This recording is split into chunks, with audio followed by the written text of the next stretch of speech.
주연후 19번째 길봇교회 주일 예배를 묵도하심으로 시작하겠습니다. 여호와 우리 주여, 주의 이름이 온 땅에 어찌 그리 아름다운지요. 주의 영광이 하늘을 덮었나이다. 아멘. 거룩하고 사랑이 많으신 아버지 하나님, 오늘도 주님 앞에 나와 예배합니다. 이 예배 가운데 주님 은혜를 더하여 주시옵소서. 예수님 이름으로 기도드리옵나이다. 아멘.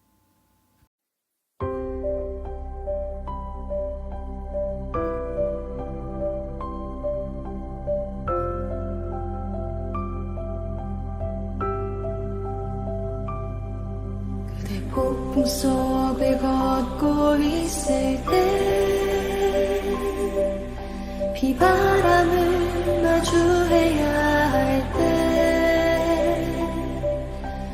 불빛조차 보이지 않아도 그대 혼자 걷지 않을 거예요. 두려움 앞에서 외로운 그대여 걱정 마요. 꿈꾸는 그 길을 또 걷고 걸어요. 그대 혼자 걷지 않을 거예요.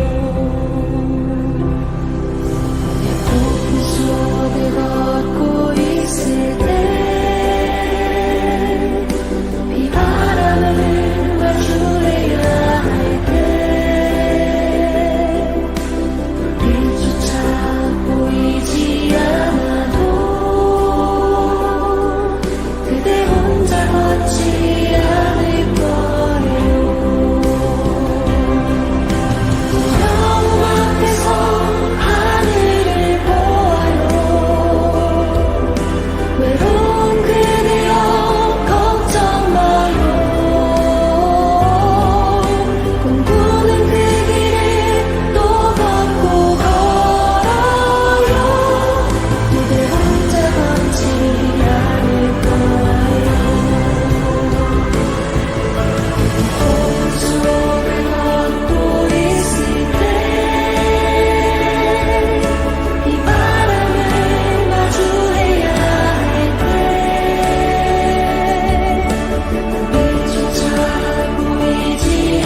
한 주간 동안 우리의 삶을 되돌아보며 참회의 기도를 드리겠습니다.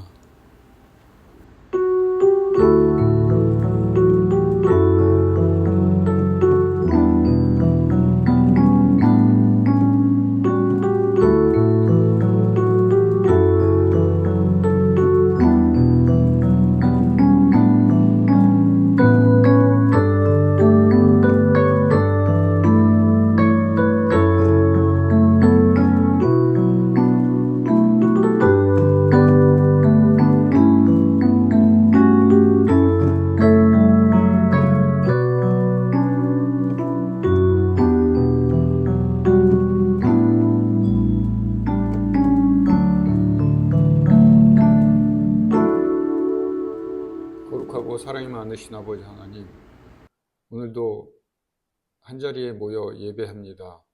예배 가운데 주님 은총을 더하여 주시옵소서. 우리의 삶이 녹록하지 않고 형편이 어려우나 하나님께서는 우리에게 복과 은혜를 주시기로 약속하셨으니 하나님, 이 과정을 통해서 하나님께서 우리를 통해서 크게 사용하시고 귀히 쓰기 위한 과정이라 생각하고 오늘 하루를 힘있게 버텨나가는 삶을 살아갈 수 있도록 주님 인도하여 주시옵소서. 고난은 축복이라는 사실을 기억할 수 있도록 주님 인도하여 주시옵소서. 우리가 할 수 있는 일이 무엇이겠습니까? 힘을 허락하여 주시옵시고 능력을 베풀어 주시옵소서. 담대한 마음을 가질 수 있도록 주님 인도하여 주시옵소서. 오늘 하루를 선물로 허락하여 주셨습니다. 이 주어진 선물을 가장 가볍게 사용할 수 있는 하루 되게 주님 인도하여 주시옵소서. 오늘도 주 앞에 봉헌합니다. 하나님, 우리의 손길을 축복하여 주시옵시고 여러 배의 축복을 허락하여 주시옵소서. 이 물질이 쓰이는 곳에 주의 은혜와 사랑이 넘쳐나게 하여 주시옵소서. 오늘의 이 예배가 하나님께 영광 돌릴 수 있는 예배 되게 주님 도와주시옵소서. 예수님 이름으로 기도드립니다. 아멘. 오늘 우리에게 주신 하나님의 말씀은 히브리서 6장 4절에서 6절까지의 말씀입니다. 다 같이 읽겠습니다. 한번 빛을 받고 하늘의 은사를 맛보고 성령에 참여한 바 되고 하나님의 선한 말씀과 내세의 능력을 맛보고도 타락한 자들은 다시 새롭게 하여 회개하게 할 수 없나니 이는 그들이 하나님의 아들들 다시 십자가에 못 박아 드러내놓고 욕되게 함이라. 아멘. 예수 믿으면 하나님을 찾습니다. 그때 하나님을 좋게 찾는 것이 아니라 원망하고 비난하면서 찾습니다. 그게 구원 얻은 사람들입니다. 부모가 있다는 거죠. 구원에는 신분과 수준의 두 차원이 있습니다. 신분은 운명이고 수준은 길러나가야 됩니다. 신분만 강조하는 것이 구원파이기도 하고 한국교회의 현 주소입니다. 신분만 완성되면 다라고 생각하죠. 그래서 오늘 본문 히브리서 6장에 하나님의 선한 말씀과 내세의 능력을 맛보고도 타락한 자들은 다시 새롭게 하여 회개하게 할 수 없나니, 이 본문을 한 번 믿고 타락하면 끝장이다라고 오해를 합니다. 한국교회는 예수를 믿으면 천국 가고 죽음도 두려워하지 않겠다고 하나님을 얼마든지 믿고 기도에 응답하셔서 복을 주실 수 있다라는 순교와 부흥의 시대를 지나쳤습니다. 하지만 그 다음이 없어요. 더 앞에 나아가서 수준을 길러야 하는 문제에 대해서는 대답하고 있지 않습니다. 한번 믿고 타락하면 끝이 아닙니다. 왜냐하면 애굽을 나오면 다시 홍해를 돌아가 애굽으로 갈 수가 없습니다. 광야에서 죽은 사람들은 천국 갔냐 지옥 갔냐 꼭 이런 질문이 나오는데 천국에 갔어요. 왜냐하면 모세도 그들과 함께 죽었기 때문이에요. 하나님이 모세를 가나안 땅에 들어갈 수 없다고 하자 모세가 알아들어요. 그들을 데리고 나온 책임자로서 그들과 함께 죽음을 맞이했고 그 죽음이 광야에서 죽는 백성들이 버림받은 것이 아니다. 모세도 같이 죽었잖아. 하나님이 세운 모세도 거기서 죽었기에 버린 바가 아니라는 증거를 삼은 거죠.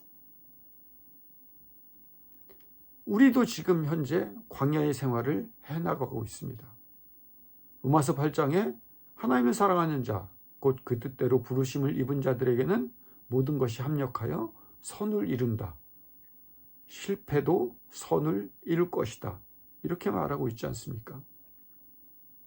예수를 믿으면 그 구원이 실패될 수 없다는 것은 구원이 우리의 의지와 능력에 따라 달려있지 않고 실수하여 또 타락하면 끝이라는 이야기가 우리의 능력에 있지 않고 하나님의 의지와 능력이 있기 때문에 하나님의 능력으로 우리를 구원한 신분이기 때문에 우리의 어떠함과 구원은 상관없다는 거죠. 그럼에도 우리의 신분적인 고민이 계속되는 이유는 무엇입니까? 베드로를 보세요. 예수께서 너희는 나를 누구라 하느냐라고 할 때 주는 그리스도시요 살아계신 하나님의 아들이십니다. 칭찬받잖아요. 그리고 너 교회 머리가 될 거야. 그렇게 약속을 받았는데 저는 주를 떠나지 않겠습니다.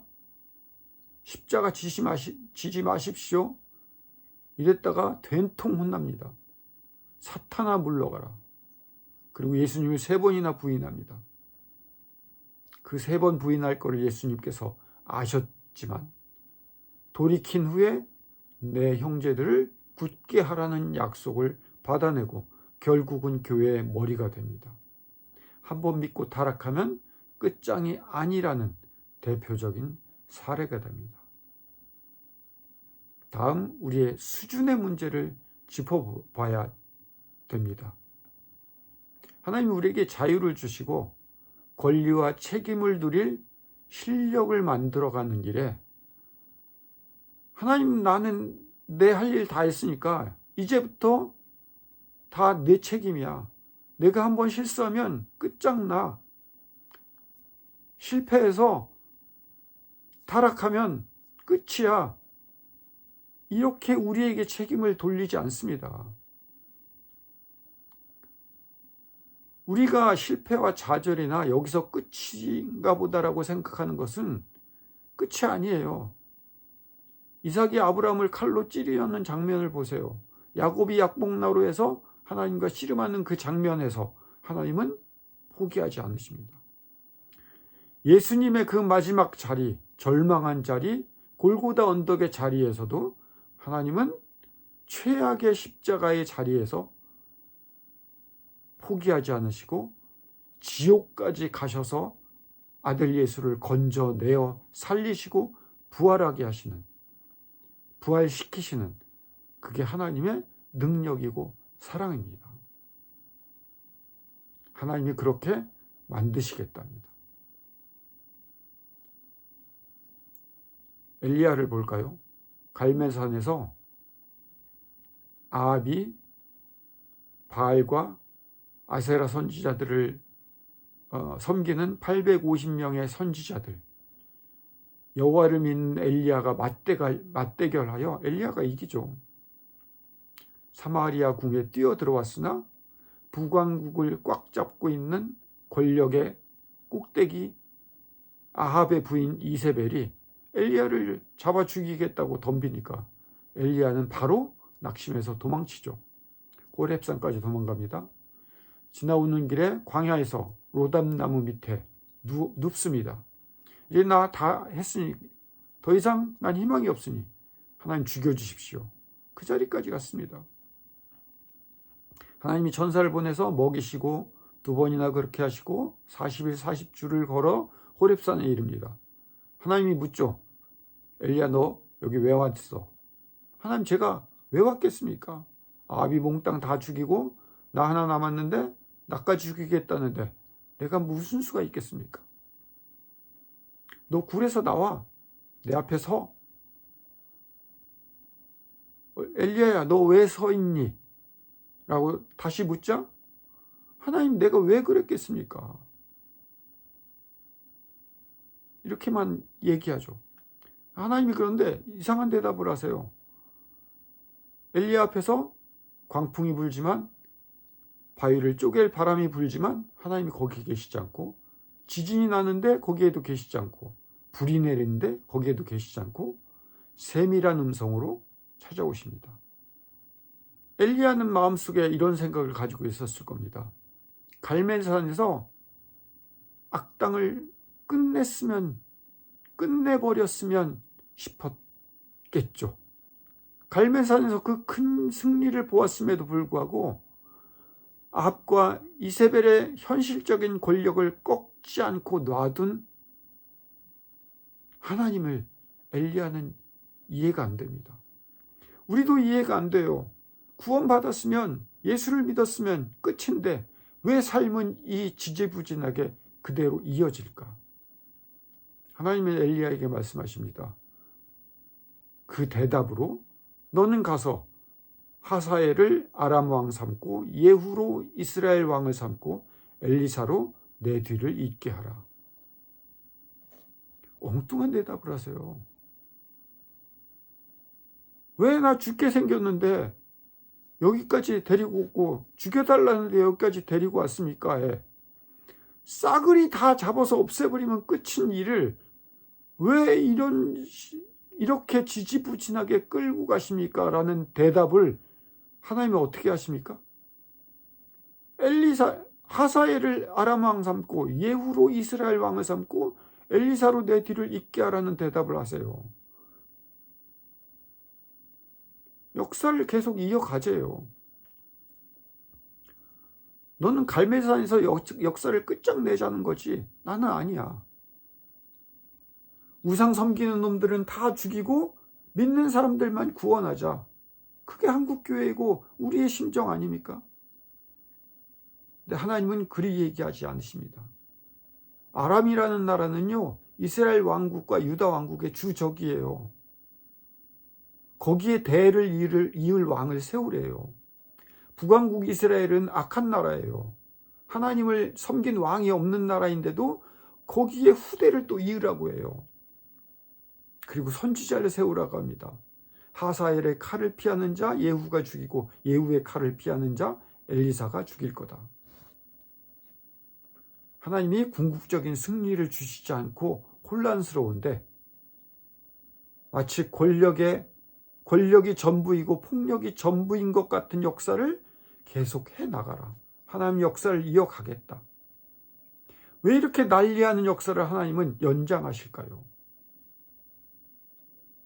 한번 믿고 타락하면 끝장이 아니다. 실패도 선을 이룰 것이다. 왜냐하면 하나님은 포기하지 않기 때문이다라는 얘기를 하고 있는 중입니다. 왜 난리 나는 삶을 계속되어야 하는가?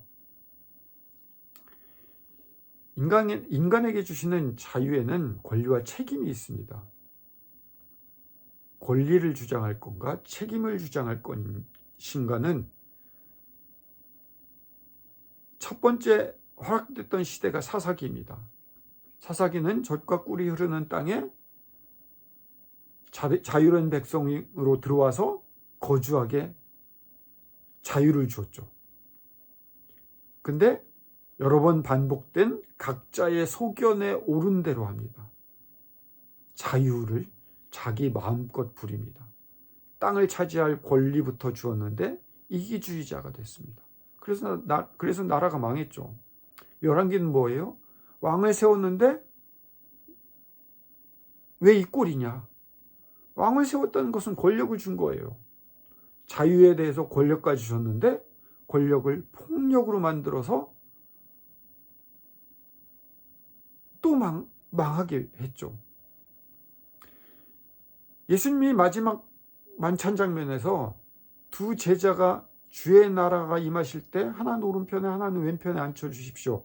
이렇게 요구했죠. 그러자 예수님이 내 좌우편에 누가 앉을지는 하나님께서 정하는 거고 너희가 잘못 알고 있는데 내 나라는 섬김을 받는 나라가 아니라 섬기는 나라다. 여기서 진리의 말씀을 해주셨어요. 이 하나님의 나라의 정체를 밝힌 거예요. 자유와 권리를 주심으로 하나님의 자녀가 되는 권리,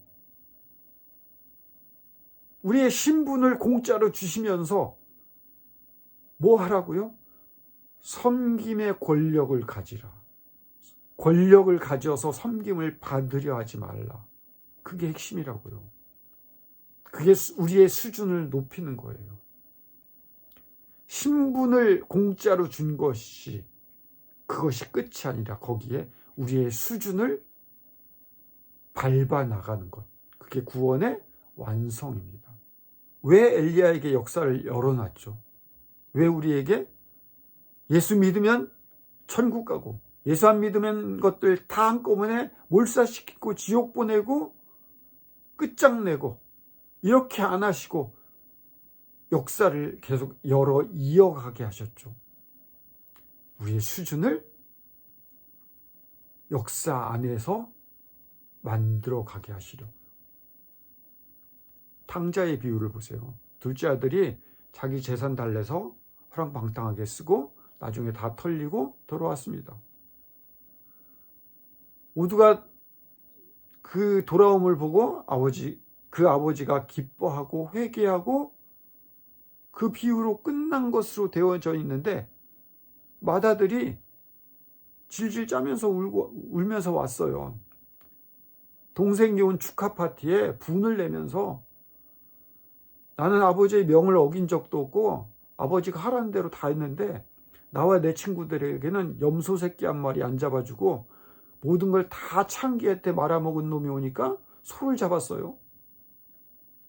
이게 핵심이에요. 탕자의 비유에서는. 거기에 아버지는 큰아들에게 이야기합니다. 내 것이다, 내 것인데 뭐가 불만이냐. 내 거야. 하나님의 신분을 주셨어. 이제 그 둘째 아들을 품어낼 수 있는 실력을 가져봐. 섬김을 가져봐. 그런 권력을 가져봐. 그 수준을 높여봐. 그게 우리의 자리라고요. 아담을 창조하셨을 때부터 인간에 대한 하나님의 목적은 굉장히 높아요. 천하를 다스려라. 세상을 다스려라. 권력을 주어서 우리의 지위와 신분을 주어서 자유를 주어서 섬기고 다스리는 자리의 권력을 만들어 하나님의 후사의 기업을 잇는 자로 우리를 훈련시키는 것이 하나님의 수준입니다. 우리는 빨리 죽어서 천국 가는 걸 좋아하고 천국에 고통 없는 그곳, 그게 끝이잖아요. 하나님은 그렇지 않습니다. 세상을 다스린 자로 만들기 위해서 우리를 훈련시키겠다.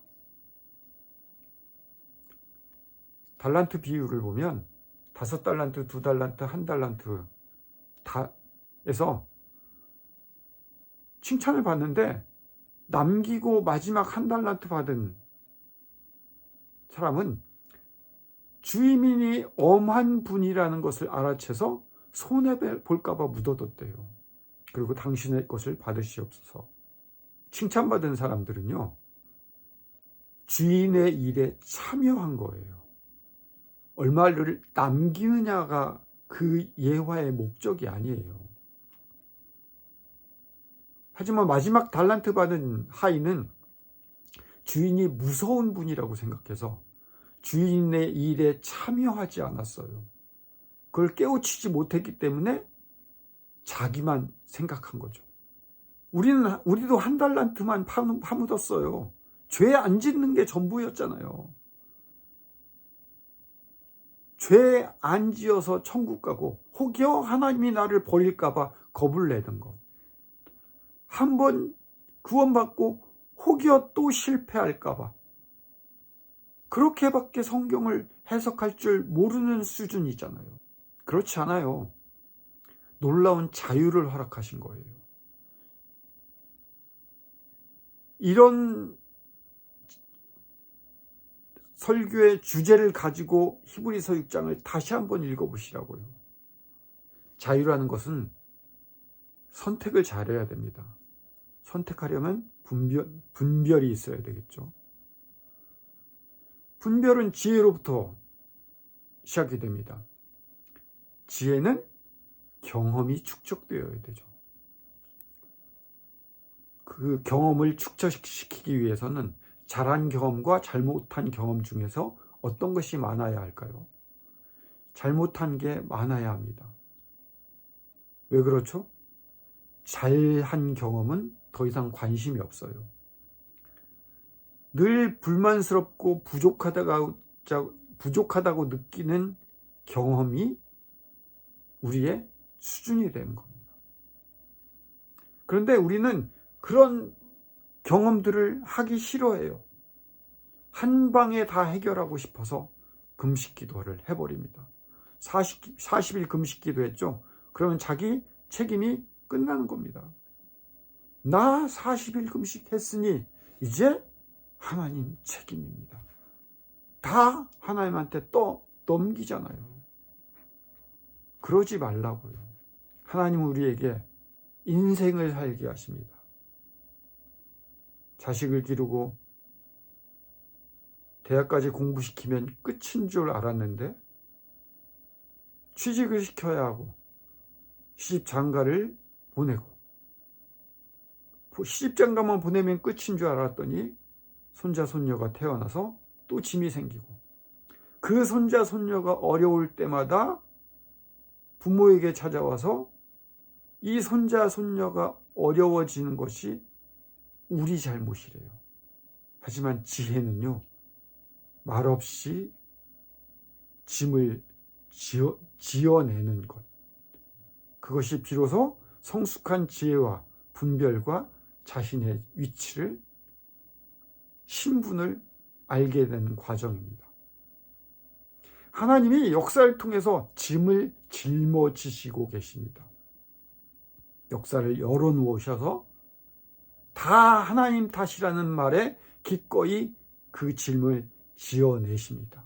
세상에 행복이 어디 있습니까? 행복이 무엇입니까? 라고 물어보는 질문에 인생의 가치가 기쁘게 항복할 수 있는 자리, 하나님께 항복할 수 있는 그런 자리에 섰다는 것, 그것이 행복이라고 이해하는 것이 진짜 수준입니다. 기도를 하면 뚝딱 되기를 바라는데 그리 일하지 않으십니다. 기적으로 한 방에 해결하지 않으시고 역사로 지루하게 일하십니다. 오늘 어디로 가야 될지를 결정해야 하는 하루를, 오늘을 남기십니다. 우리에게 선택을 강요하십니다. 오늘 선택을 안 하면 오늘이 끝나지 않아요. 어제 했어야 하는 일을 안 한 걸 오늘 짐이 2배로 늘어납니다. 그것들에 우리는 떠밀려서 기어코 올바른 선택을 하게 하는 실력자로 하나님은 이끄시고 만들어 가십니다. 그게 구원의 완성입니다. 구원을, 예수를 믿어서 신분을 가졌다, 그러니 끝이다라는 수준으로 이해하는 작은 자가 되지 마시고 거기에 수준을 완성하여 하나님이 진짜 원하시는 하나님의 백성이 되는 것, 그리고 그 구원을 하나님이 완성하시고야 말겠다는 하나님의 각오와 열심, 그걸 아는 것, 그게 지혜입니다. 오늘도 그런 지혜를 알고 있는 저와 여러분들이 더 행복한 주인이고 하나님의 자녀이고 기쁨이란 사실을 믿고 깨닫는 자들이 되시기를 축복합니다. 기도하겠습니다. 거룩하고 사랑이 많으신 아버지 하나님, 하나님이 어떠한 분이신지 구원을 완성하여 우리에게 신분을 주시고 우리에게 수준을 허락하시고 이끄셔서 끌어오시고 잡아당겨 세상을 다스린 자로, 섬기는 자로 만드시는 하나님의 질서에 우리를, 별 볼 일 없는 우리를 참여시키는, 그래서 그 참여된 자로서 살아가는 것이 얼마나 행복한 일인지를 깨닫는 것, 그것이 지혜임을 알고 오늘을 기쁘게 여기는, 오늘을 피하지 않고 살아내는 그런 자로 우리를 세워 주시옵소서. 우리를 만들어 주시옵소서. 예수님 이름으로 기도드립니다. 아멘.